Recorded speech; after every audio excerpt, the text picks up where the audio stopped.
Asia, thanks for taking the time to talk to us today. How are you? I'm doing as well as someone can be doing after a night last night, like last night. As much as I prepared for it and knew it was coming, I had October 2nd on my calendar, knowing how I would feel. But then obviously I didn't know how I was going to feel actually watching it and experiencing the emotions all over again. I'm doing okay. Now, I've been covering Survivor and Big Brother like you have for like a very long time, and I'm like, well, if I ever went on Big Brother, I would do this and Survivor. You went on the show with a lot of knowledge. How did that pan out? I'm curious. Yeah, so I think you can equate it to being like a sports analyst, right? If you have all of this knowledge, you could talk about it extensively for hours and hours and hours, but you put yourself on a basketball court, put a ball in your hands. Now what are you going to do? Right? Yeah, you have the knowledge. Go do it. Go shoot from the logo. So I think the knowledge just helped me know how to prepare in terms of like what skills I need to hone in on. I wanted to make sure that I was strong. I was like, the last thing I wanted to do was be voted off first because I was like the weakest on the tribe. But look, I was just like, I did not account for my tribe not caring about voting off like the strongest woman on the tribe. And so then I knew that I had to like prep with puzzles. I prepped sleeping. I like practiced sleeping on my back with no pillow for like a month. I did intermittent fasting. I like did as much as I could do to prepare to have the skills that I thought would be necessary. But yeah, it's like it's such a different animal talking about it as opposed to experiencing it. Now we saw you talk with Teeny and Keyshawn and they made you an offer. What happened with all of that, and what was your thinking when you were speaking to them and afterwards as well? Yeah, so you're talking about the conversation with Teeny and Keyshawn at the camp Yeah, where they pitch Saul. Okay, yeah, so for me, it felt more of me versus Genevieve as opposed to me versus Saul. So when they right. presented this to me, I was like, okay, I don't want it to be me. So let's weigh our options. If your fear is I'm because this is the first time you got to understand this is the first time they're approaching me with initiating strategy. At this Right. point, it up until then it's just like we're talking about being locked in as a four, what we could potentially do. But this is their first time telling me like, okay, here's the plan we think should happen. I'm like, let's talk this through, okay? I'm not just trying to throw a different plan out there. I'm just like if your fears are Rome playing his idol on Genevieve or himself, let's just make sure he plays it on himself. Like that's the only guarantee we can have, and then we can go after Genevieve. And so I'm just like, if that's not your real fear, then then something else is at play here. Because if you are willing to get rid of Saul, then I understand my position on this tribe. I'm at the bottom. If we get rid of Saul, I'm at the bottom. It's you four against me. Because what they were trying to pitch was, hey, it's us three against those two. And I'm like, no, this is a tribe of very clear duos. It was me and Saul, Keyshawn and Teeny, and Genevieve and Rome. Like very apparent duos. Everyone knew Keyshawn and Teeny were in the middle. They were the most liked of all six of us. And so we knew, okay, these were the dynamics. I'm like, if you're willing to get rid of my duo, you're not in with us four. So like everything that I've been pitching to you, everything that I've been loyal to, that's not what you're loyal to. So I'm left with nothing. Also knowing that Rome potentially has an advantage. Why on earth would you leave Genevieve in this game where now those two have an additional thing? They don't even need you. They can Yeah. like if he has a still a vote or if he has an extra vote, that gives them a stronger position heading into next week when it's just y'all two. So it just didn't make sense to me. Now, a tribal council, you directed a comment at someone saying, let's follow through on the plan. Who are you talking to and why? So that was my final plea for trying to get Rome to play the idol on Right, himself. Because I told so right before we went to tribal, Teeny and Keyshawn told me, look, we're locked in with doing the vote 3-1. We're fine right, doing three votes on Genevieve, Saul votes for Rome. And they were like, we're good with that. So are you sure? They're like, yes. I said, okay, what I'm going to try to do is make sure Rome uses the idol on himself. So anything I right, say here at tribal is going to be to make sure of that. So I told Genevieve right before tribal, hey, me and Saul got a third vote. I'm not going to call out who it is, but I don't want you to be left out. right, We're trying to vote for Rome. And so I was hoping she would take it back to Rome. And then I was like, okay, in the case that she didn't get a chance to at tribal, I'm also going to say, hey, there's a third vote. And I was like, I hope Rome is spooked enough to be like, oh, last thing I want to do is get voted out and using it on someone else. And so I was like, okay, if he uses it on himself, then, then I hope that Yeah. Keyshawn and Teeny know that I'm all in with them.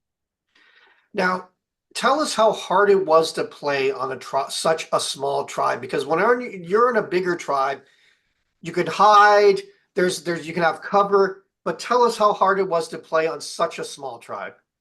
It was incredibly difficult because no matter how you write it up, no matter how much you prepare, because when going into it I was like, okay, I have 5 options to work with. Right. But then you have day one, Teeny recognizing me. I was like, now now I have to work with Teeny, right?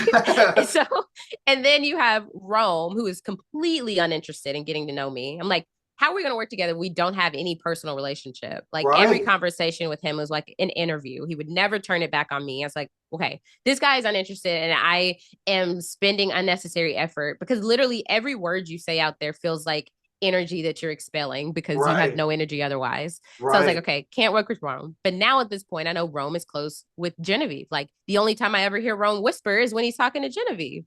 So then I'm like, okay, they're close. So then that makes it difficult to work with Genevieve because they're too attached, right? And Yeah. so then I'm like, okay, my only options are obviously Saul, who we hit it off from day one. We got so close, which I wish more of it was seen on the episodes, but we were so close. He went to OU, I went to Texas, so we always talked about that, Yeah. like rival universities in the US. And Yeah. so I like we became really close. So then I was like, okay, have to work with Teeny, obviously working with Saul because I just trust him completely. And I'm like, Keyshawn is a nice four. Like I'm slowly getting to know him. And I was trying to just, I put all of my eggs in that basket, which Right. is why I think I maybe just overestimated my position with Teeny. And yeah, I think that's really where my downfall was. Now, I've asked this of all the survivors I've talked to, but obviously, we only get to see a very small portion of your entire survivor journey. So, on the show, what do you wish people would have seen more of? Was there a moment? Was there a strategy? Was there something that about your journey that you wish people would have seen? Oh, I feel like okay, so I'm glad they saw the social dynamics Right, of one tribe member specifically, but I do wish we got to see more of the day-to-day dynamics because I think it right, made it seem it made it seem very clear cut on the episode. They wanted to vote Saul. I was unwilling to vote Saul, so they voted me, which is right. like you didn't need my vote to vote out Saul. If you really wanted to vote out Saul, you would have voted out Saul. So Yeah. don't go trying to blame me because I failed your loyalty test by not wanting to vote out the fourth person in what I believe is our alliance. So it's like it's a poor pitch. like I mean, obviously I'm the one sitting here now, but it's like what incentive did I have to vote out our fourth member for two other people that you knew that I didn't have a working relationship with? It just didn't make sense. And Saul was such a huge part of us winning when we did. Like, have you Yeah, seen the man? He's so strong. So it was just like I had no incentive of just being like, yes, voting out Saul. And so I wish we got to see like why we were sick, like three apparent duos. right. Because otherwise it kind of makes it seem like I had more options than what I did, but I really didn't. Now, obviously, she's Canadian, so I'm going to check in with her. But what were your impressions of Genevieve on the island? Because again, you weren't in alliance with her, and on the show, we've seen little bits in here there. What was your overall impression? Because again, you spend 24 hours a day with some. Yeah, so with Genevieve, it was like we couldn't get past the surface level. Like it was Wow. just for some reason, anytime we had conversations, it was just like, oh, how did you sleep? Or, oh, how's the water feeling? And I was just Right. like, I wanted to get to know her more, but it was just like, for some reason, we couldn't connect. And Yeah. so then I was trying to figure out why we couldn't. And I was just trying Right. to figure her out. And I'm like, she's Right. just not this nice Canadian. That's not what would get her cast on Survivor. And so it was like, I remember talking about it, like in my confessionals, like, I feel like Genevieve is hiding something because nothing else Oh, makes sense. yeah. And so that's when it was like, her profession is a lawyer. And I did not know that. And so I was like, I feel like she's hiding something. And I do specifically remember her saying something one day about the Canadian justice system compared to the US. And I was like, Right. who knows that? It's like that's a weird thing to know. I was like, I don't think I can make the comparison on the US side. But Yeah, it was just like I knew she was hiding something and I didn't know what. And so I feel like, it's just that natural thing you talk about when someone's hiding something, yeah. it feels like they do have to put up more of a front with everything else. But then it was like I would watch her with other people. I'd see her have extensive conversations with Teeny. I'd see her have extensive conversations with Keyshawn and Rome. And I'm just like, this is Mm. so odd. I don't know what the disconnect was. And so it became like a challenge for me. But then it was just like we never were able to just get it off the ground and just be Right. like, hey, let's really work on us. And because even when I approach her from a game relationship, she'd always say, it sucks that our guys can't get along because Rome and Saul would always butt heads as the guys on Right. our tribe. Now, one final question now. Obviously, again, you've commentated on the show, you've watched the show. What are some of the biggest surprises of actually having to go and play the game and be on the island? What is your takeaways from all that? Not only about the show, but also about yourself. Yeah, so about myself, for sure, I learned what I was way more capable of than I gave myself credit for. For the Right. longest time, I thought Survivor was way too hard. Don't get me wrong, it is hard, but I Yeah. thought it was way too hard for me. I was like, I've never camped. I get hangry if I don't have lunch by 11.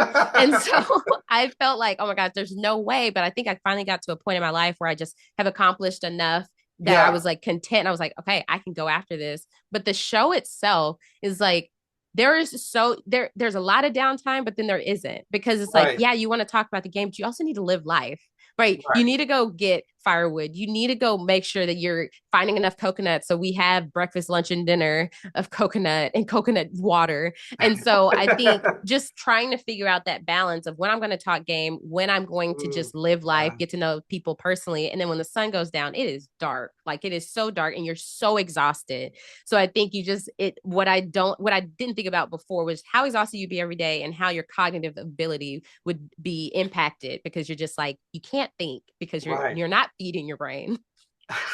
Well, Aish, so glad to talk to you. Yes. Been wonderful. It's great watching you on the show. Thank Cannot you. wait to see you on the finale and all the best to you. Thanks for talking to us today. Thank you so much.